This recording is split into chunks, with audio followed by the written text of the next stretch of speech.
Before we begin, settle into your bed. Let your shoulders sink into the mattress. Let your eyelids grow heavy. This is the story meant not to alarm you, but to carry you, slowly, gently, into the quiet streets of old Prague, and from there, into sleep itself. There is no need to remember every detail. There is no need to follow every thread.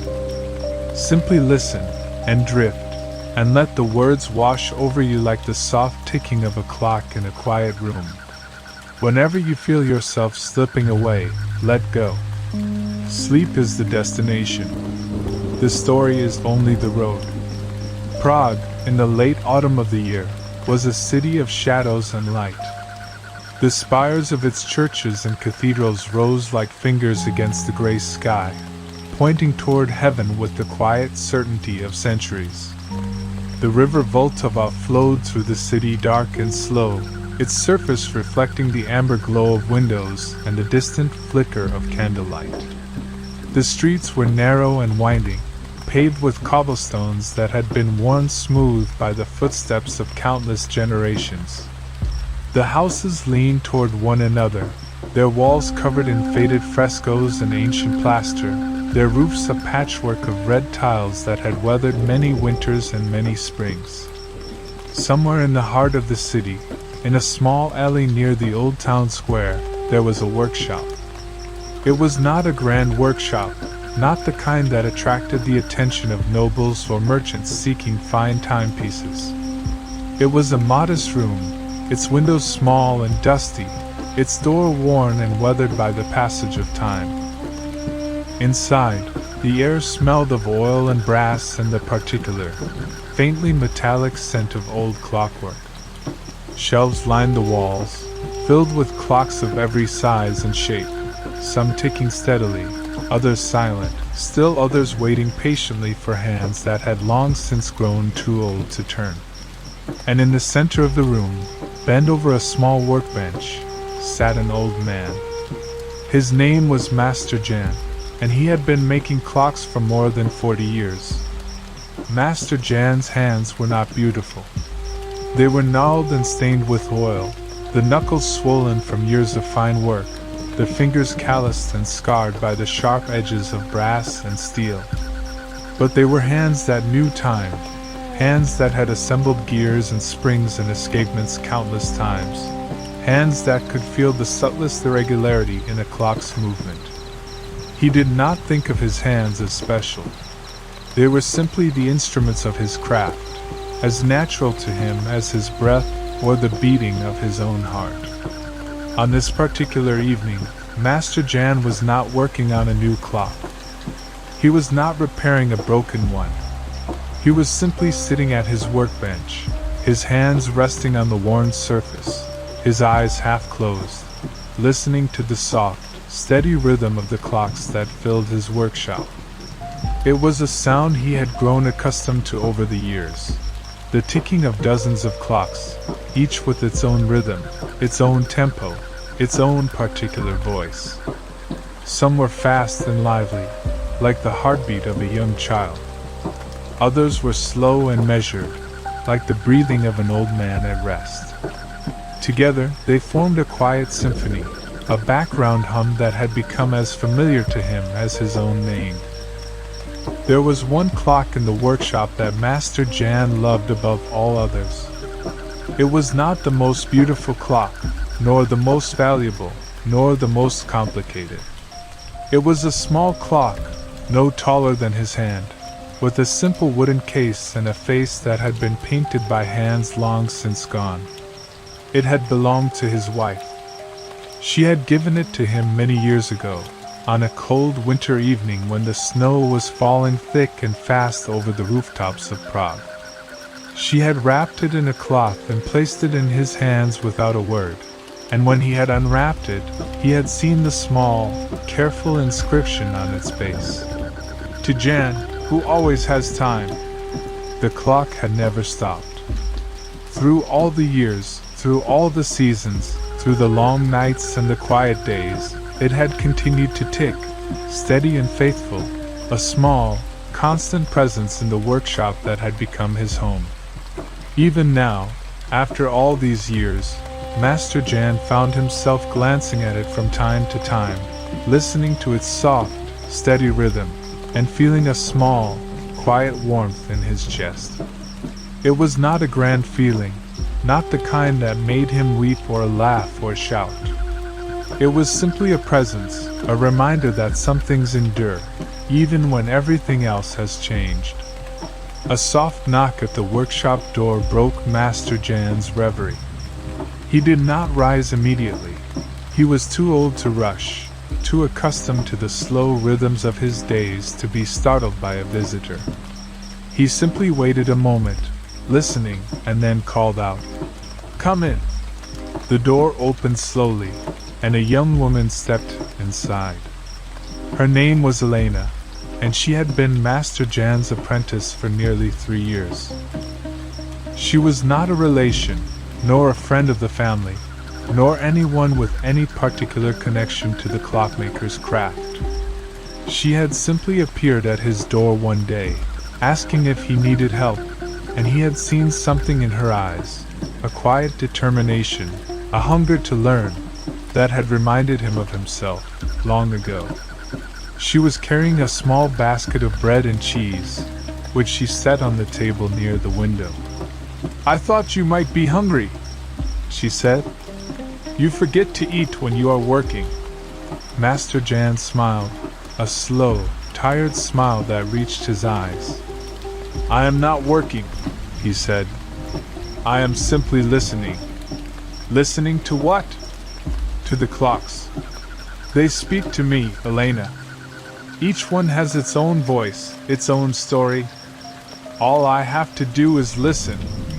Elena looked around the workshop, her eyes moving from clock to clock, taking in the quiet, patient presence of the mechanisms that filled the room. She could not hear what Master Jan heard, not yet, but she was learning.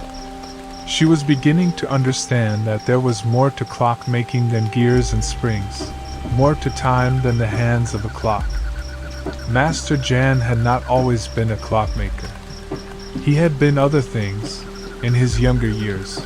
A boy who had grown up in a small village on the outskirts of Prague, a young man who had dreamed of becoming a musician, a wanderer who had traveled the roads of Europe without any particular destination in mind. But he had always been drawn to clocks. As a child, he had spent hours watching the village clock, waiting for the hands to move, counting the seconds between each tick. He had not understood why he was so fascinated. He had simply been captivated by the slow, steady passage of time, by the quiet certainty of a mechanism that never faltered, never tired, never stopped. His father had been a farmer, a practical man who had little patience for such fancies. "Time is for working," he had said, "not for watching." But his mother had understood. She had seen the same quiet fascination in her son's eyes, and she had encouraged him to follow it, to learn more, to discover the secrets of the craft that called to him. She had died when he was young, and he had carried her memory with him ever since, a small, quiet presence in his heart, like the steady tick of a clock that never stopped. Master Jan had made his first clock when he was 12 years old. It had been a simple mechanism, a few gears, a spring, a wooden case he had carved with his own hands. It had not been accurate. It had not been beautiful. But it had been his, and when he had wound it for the first time and heard its gears begin to turn, he had felt a joy unlike anything he had ever known. He had sold the clock to a merchant in the village, and the merchant had paid him enough to buy more tools and more materials. He had made more clocks, each one better than the last. And eventually, he had found his way to Prague, to the city of 100 spires, the city where the great astronomical clock had stood for centuries, the city where he had hoped to find his place.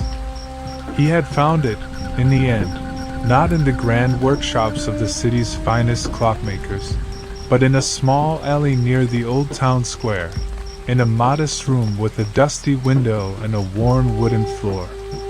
He had built his workshop with his own hands, and he had filled it with clocks, and he had found a quiet, steady happiness in the rhythm of his days. Master Jan's workshop was filled with sounds. There was the soft, steady tick of the small clock on his workbench, the deeper, slower tick of the grandfather clock in the corner, the quick, lively tick of the carriage clock near the window.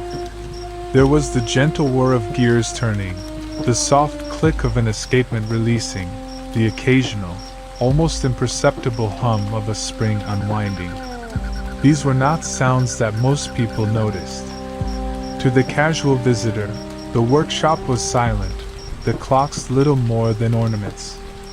But to Master Jan, the workshop was alive with sound, a quiet symphony that had been playing for as long as he could remember, a music that only he could hear. He had tried, once, to explain it to someone. A traveler who had stopped at his workshop, curious about the clocks, had asked him what he heard when he worked. "I hear time," Master Jan had said. "Not just the passing of it, the shape of it, the texture of it, the weight of it. I hear the moments stacking up, one on top of another, like pages in a book. I hear the past and the future and the present, all at once, all tangled together, all moving toward the same quiet conclusion."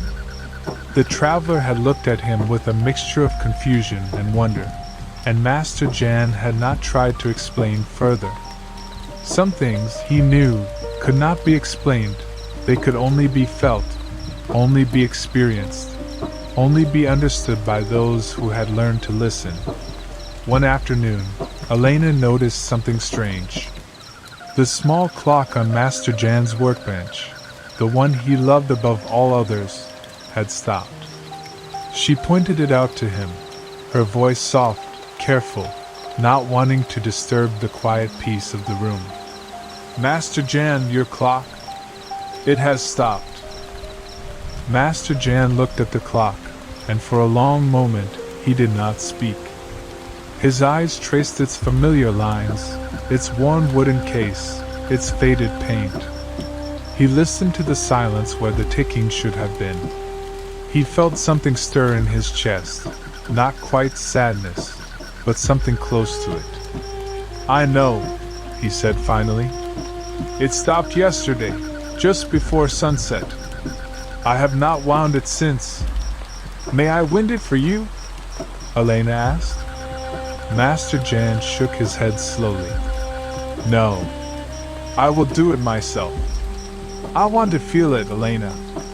I want to feel the weight of the spring as it tightens, the resistance of the gears as they begin to turn. I need to feel it."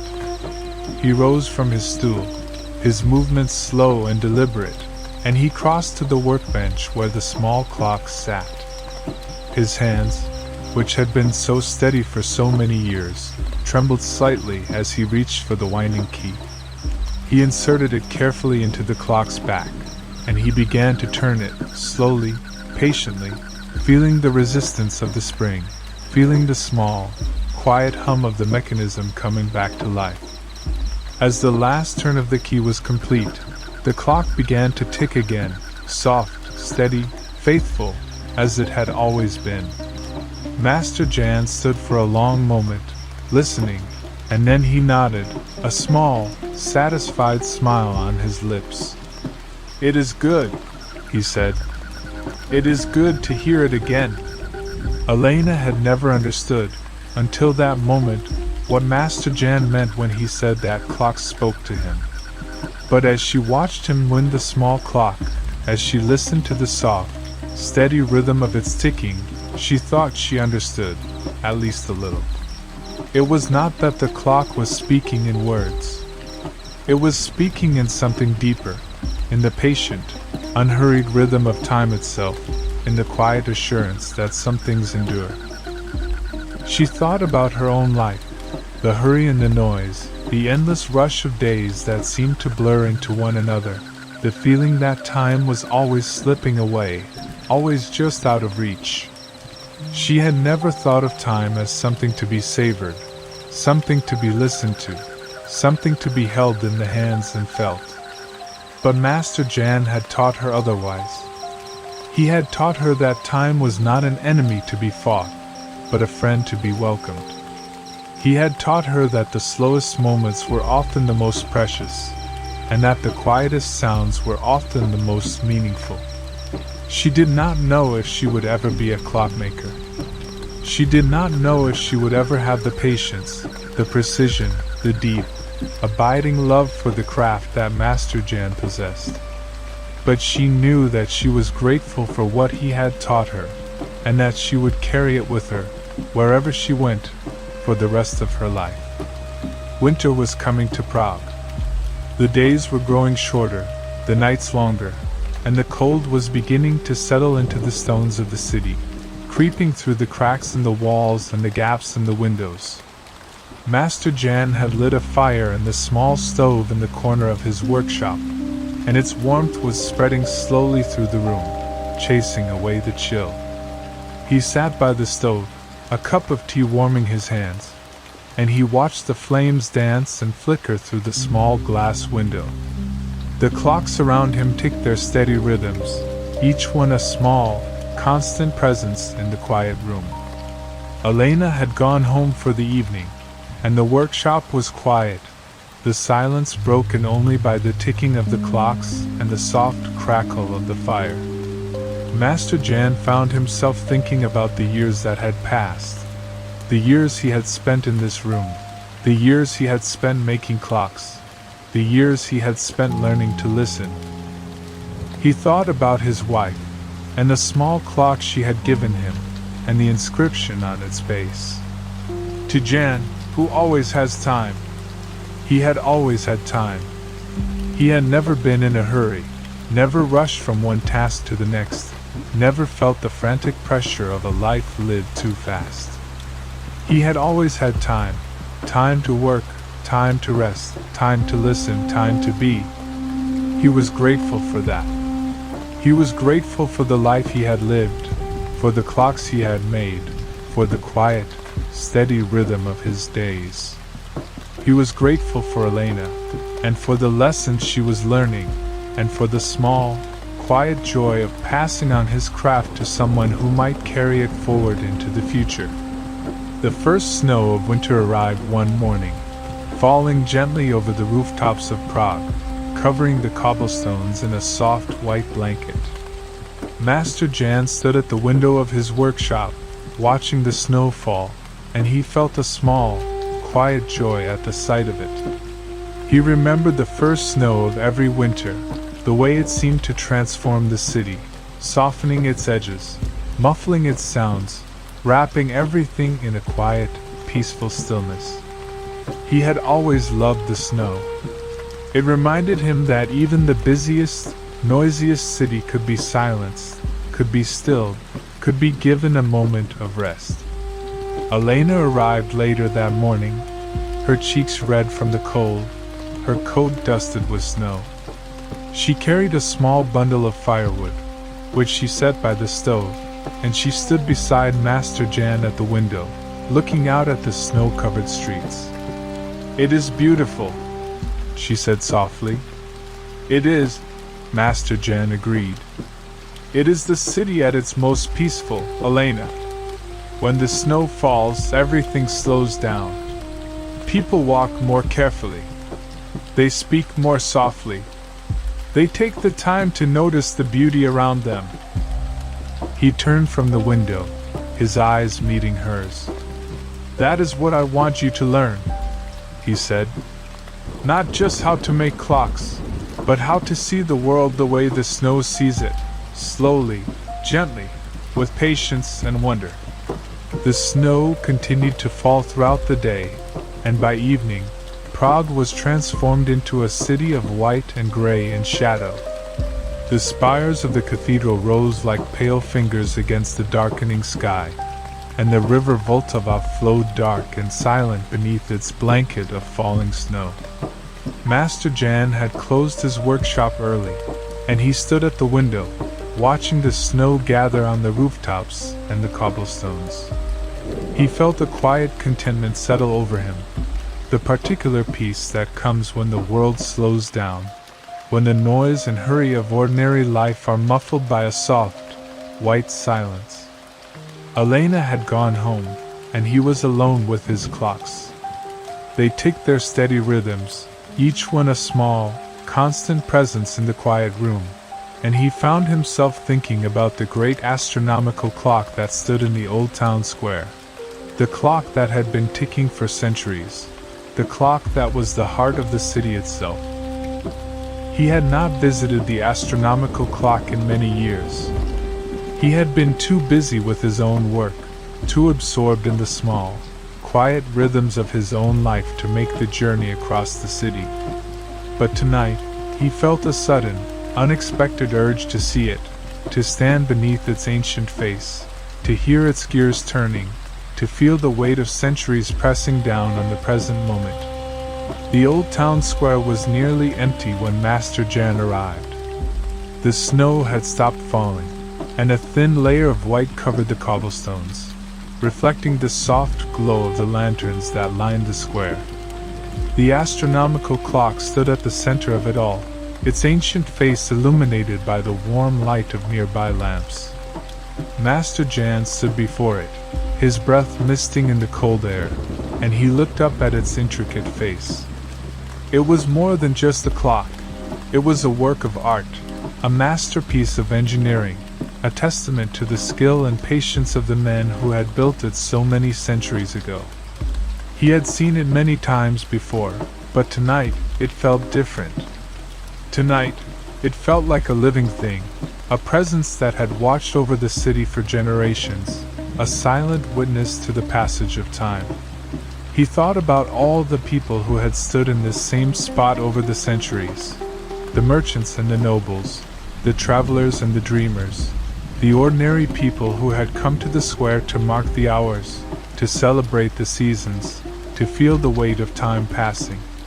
He thought about how small he was, how brief his life was, how little he mattered in the great sweep of history. And yet, standing there, beneath the ancient clock, he felt a strange sense of belonging. He was still standing there when a voice spoke behind him. "It is beautiful, isn't it?"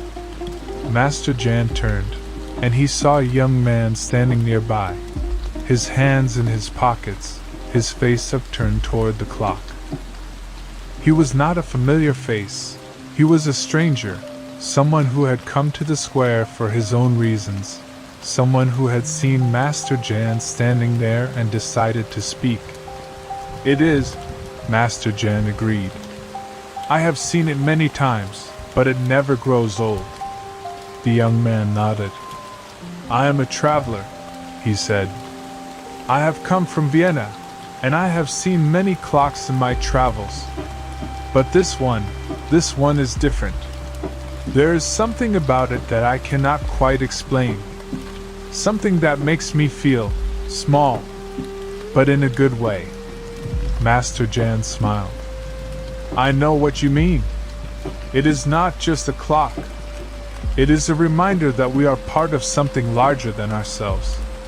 The young man introduced himself as Lucas, and he was, as he had said, a traveler from Vienna. He had come to Prague to study the city's architecture, to see its bridges and its cathedrals, to walk its streets and learn its secrets. Master Jan invited him to his workshop, and Lucas accepted. They walked together through the snow-covered streets, their footsteps the only sound in the quiet night, and they talked about clocks and time and the strange, unshakable sense of peace that came from standing beneath the astronomical clock. Master Jan's workshop was warm and welcoming, the fire in the stove still burning low and steady. Lucas looked around at the clocks that filled the room, his eyes wide with wonder, and he asked Master Jan to tell him about them. Master Jan obliged.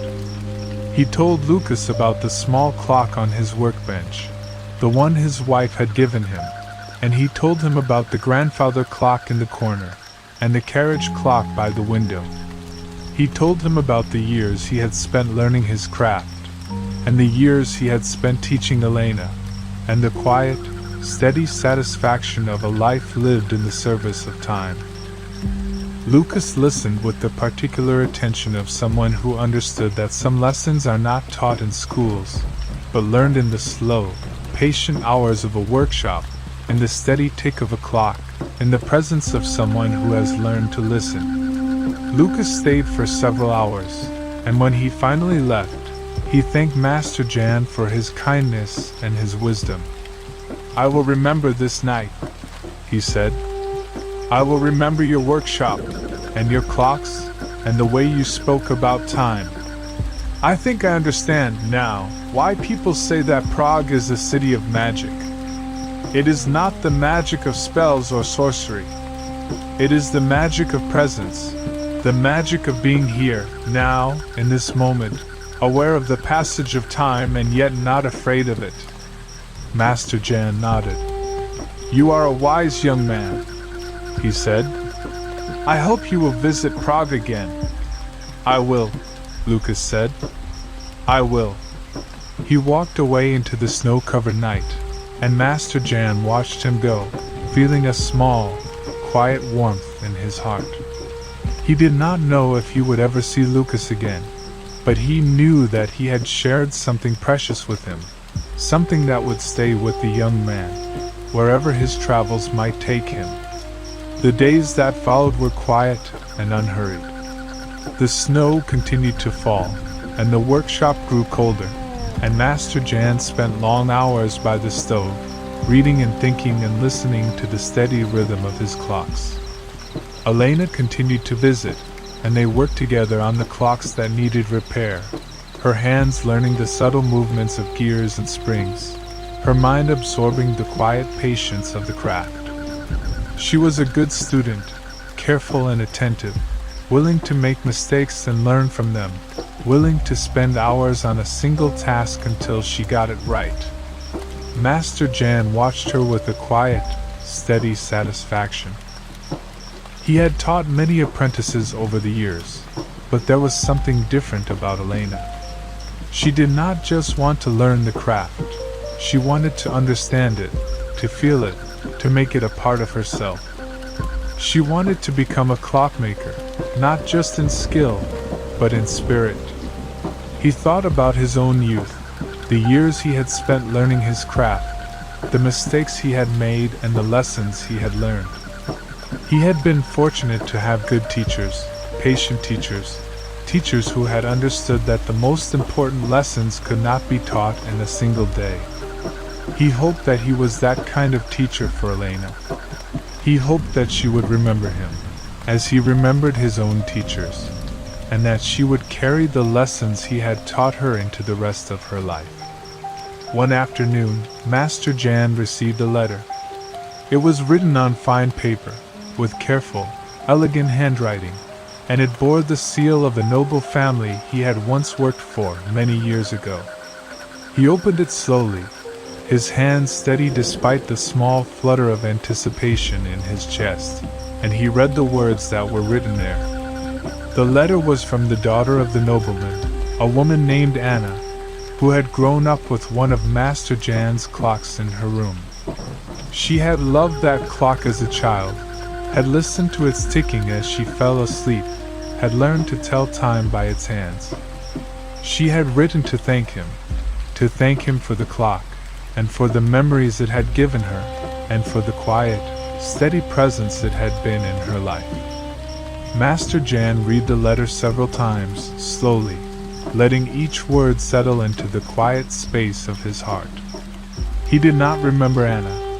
He had made many clocks over the years, and he could not recall every face or every name. But he remembered the clock.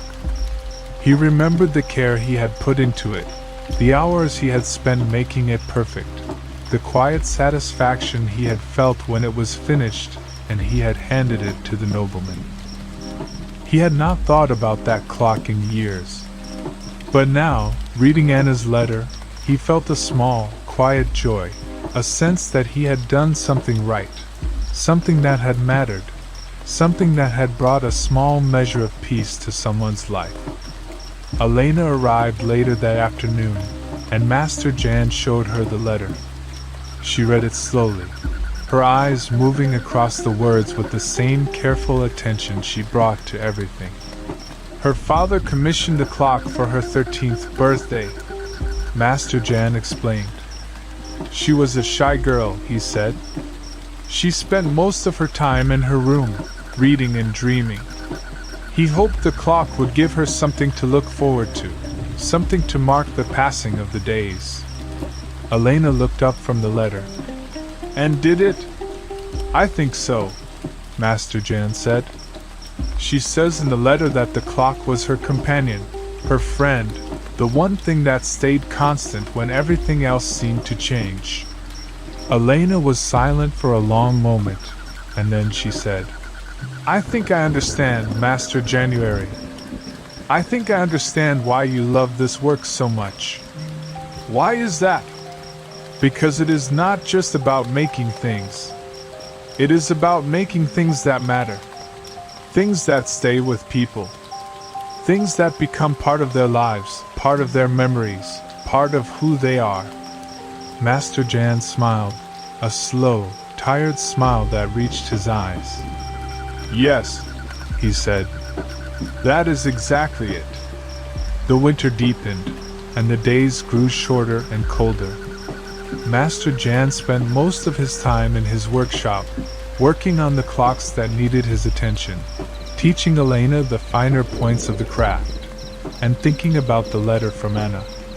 He had written a reply, a few days after receiving it, thanking her for her kind words and telling her that her clock was still one of his favorites.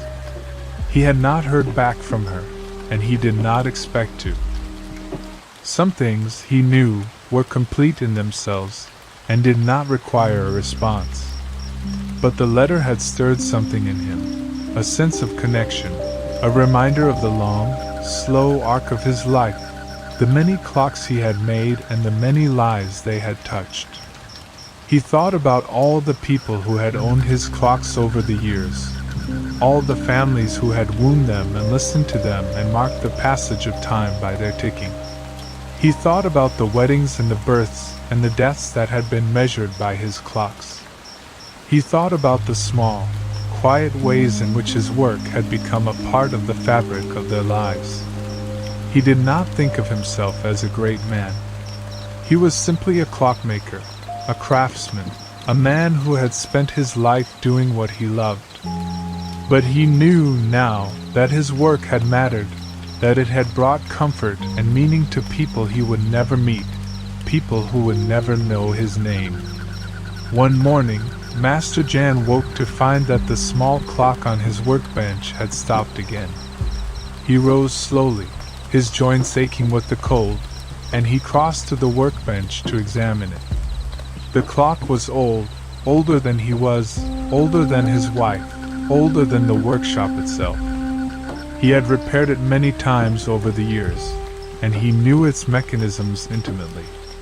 But this time, he could see the problem at once. A small gear had worn down, its teeth rounded and smooth from years of use. The gear would need to be replaced, and Master Jan knew that he could not make one himself. He would need to find a new gear, or have one made by another clockmaker. He sat down at his workbench, the clock in his hands, and he turned it over slowly, examining the worn gear. He felt a small, quiet sadness, not for the clock, but for himself, for the knowledge that he was growing old. His hands were not as steady as they once had been, and there would come a time when he could not repair the clocks he loved. He was not afraid of that time. He had lived a long life, a good life, a life full of meaning and purpose. He knew that he could not live forever, that his clocks would outlast him, that the craft he had loved would continue long after he was gone. But he was not ready to let go. Not yet. Elena arrived later that morning, and Master Jan showed her the worn gear. She examined it carefully, turning it over in her hands, feeling its worn surface with her fingers. "I could try to make a new one," she said, "if you show me how." Master Jan looked at her, and he felt a small, quiet pride. She was ready. She had learned the craft, and she was ready to take on a task of her own. "All right," he said. "I will show you." They spent the rest of the morning working together, Master Jan guiding Elena's hands as she shaped the metal. It was slow work, patient work, work that could not be rushed. But Elena did not rush. She worked with the same careful attention she brought to everything, and by the afternoon, the gear was finished. Master Jan examined it carefully, turning it over in his hands, feeling its surface with his fingers. "It is good," he said. "It is as good as any I have made." Elena smiled, a small, quiet smile of satisfaction. "I learned from the best," she said. Master Jan returned the smile, and they installed the new gear together. They wound the clock and listened to its soft, steady ticking once more. Master Jan thought, in the days that followed, about the nature of repair. He had spent his life repairing things, clocks, mostly, but other things too. He had repaired relationships, and broken promises, and the small, quiet disappointments of ordinary life. He had repaired his own heart, more than once, after losses that had seemed too heavy to bear. He thought about the gear Elena had made, and about the hands that had shaped it, young hands, steady hands, hands that were learning the craft. He thought about all the gears he had made over the years, all the clocks he had repaired, all the small, quiet acts of restoration that had filled his days. He thought about the nature of time itself, how it moved forward, always forward, never stopping, never pausing. And yet, within that forward movement, there were moments of stillness, moments when time seemed to slow, to pause, to offer a breath of rest. Those moments were precious, he knew. They were the moments that gave life its meaning, that made the forward march of time bearable. One evening, Master Jan and Elena sat by the stove, the fire crackling softly, the clocks ticking their steady rhythms around them. Elena was reading, and Master Jan was simply sitting, his eyes half closed, listening to the sounds of the workshop. "Master Jan," Elena said, breaking the comfortable silence, "can I ask you something?" "Of course. What is the most important thing you have learned about time?" Master Jan was silent for a long moment, and he thought about the question carefully. He had never been asked it before, and he wanted to answer it honestly. "The most important thing I have learned," he said finally, "is that time is not an enemy. It is not something to be fought, or feared, or hurried through. It is a gift, Elena. A gift that we are given, moment by moment, and we must learn to accept it gracefully, to welcome it, to be present in it." He opened his eyes and looked at her. "That is what I have learned from a lifetime of making clocks. Time is not the ticking of a mechanism. It is the rhythm of life itself. It is the breath we take, the heart that beats, the moment that passes and the moment that is yet to come." He paused, and then he added softly, "I am grateful for every moment I have been given. I am grateful for the clocks, and the workshop, and the years I have spent here. I am grateful for you, Elena, for the time you have given me." Elena said nothing, but her eyes glistened with something that might have been gratitude or love or the quiet beginning of understanding. The moment passed, as all moments do, and the clocks continued their steady rhythm, and the fire crackled softly in the stove.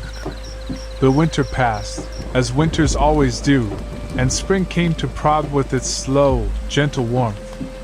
The snow melted from the rooftops and the cobblestones, and the river Vltava swelled with the runoff from the mountains. Master Jan's workshop was warmer now, the chill of winter finally chased away by the lengthening days. The windows were open to let in the fresh air, and the smell of oil and brass mingled with the scent of new growth from the courtyard beyond. Elena had grown in her craft over the winter months. Her hands were steadier now, her eyes sharper, her understanding of the clocks deeper.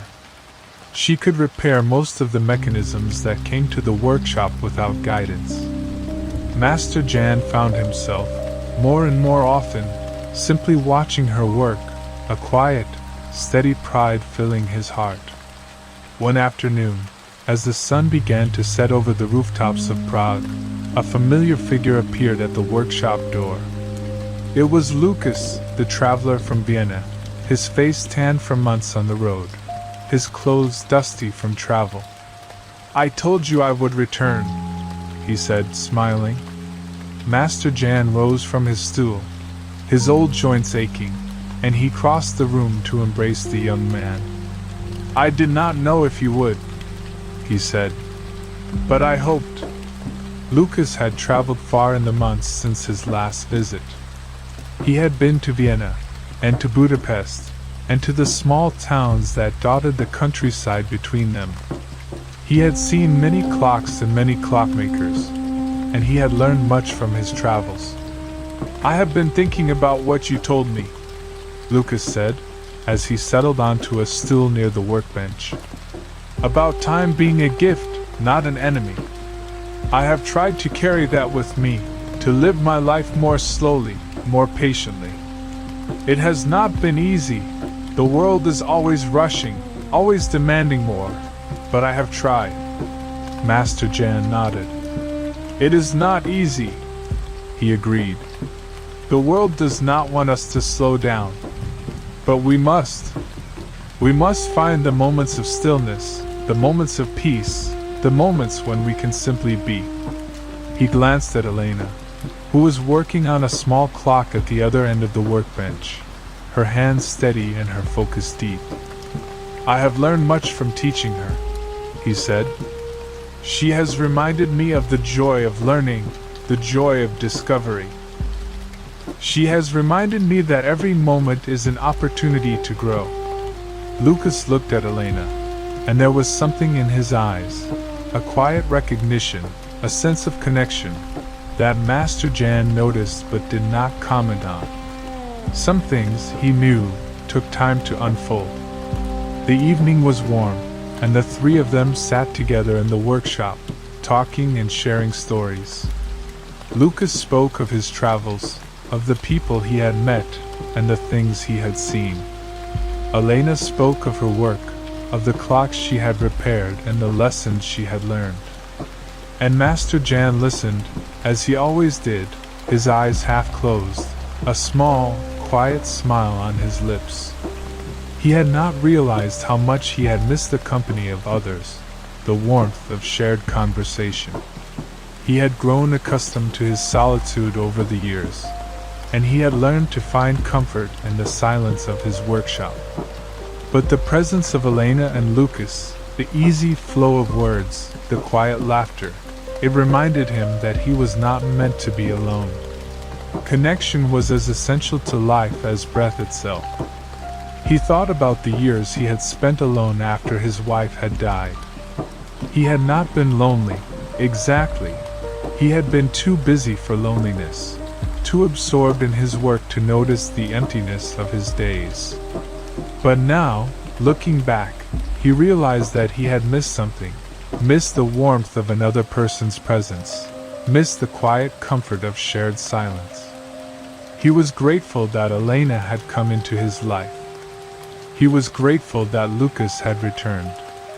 He was grateful for the small, quiet connections that had filled the empty spaces of his heart. Lucas stayed for several days, helping Master Jan and Elena with the work of the workshop, learning the craft of clockmaking from them both. He was a quick learner, his hands steady and his attention focused, and he seemed to find the same peace in the work that Master Jan had always found. On the evening of his last day, Lucas and Master Jan sat together in the workshop. "I have been thinking about what I want to do with my life," Lucas said, his voice soft and contemplative. "I have been traveling for many years, and I have seen many things. But I have never found anything that feels as right as this, as the quiet work of making clocks, the patient attention to detail, the sense of creating something that will last beyond my own lifetime." Master Jan nodded slowly. "It is a good feeling," he said. "I have felt it for most of my life. It is what has kept me going, through the difficult years and the quiet ones. It is what has given my life meaning." He looked at Lucas, his eyes clear and steady. "If you want to become a clockmaker, I will teach you. I will teach you everything I know, as I have taught Elena. It will not be easy. It will take patience, and persistence, and a willingness to make mistakes and learn from them. But it will be worth it." Lucas accepted Master Jan's offer, and he began his apprenticeship the following day. He and Elena worked side by side, learning from each other and from Master Jan, their hands growing steadier, their understanding of the craft deepening. Master Jan watched them with a quiet, steady satisfaction. He had not expected to find new students at this stage of his life, but he was grateful for them. They had brought new life to his workshop, new energy, new purpose. He thought about his own youth, the years he had spent learning his craft, the teachers who had guided him, and the lessons they had taught him. He had been fortunate, he knew, to have found such teachers. And now, he was fortunate to be a teacher himself.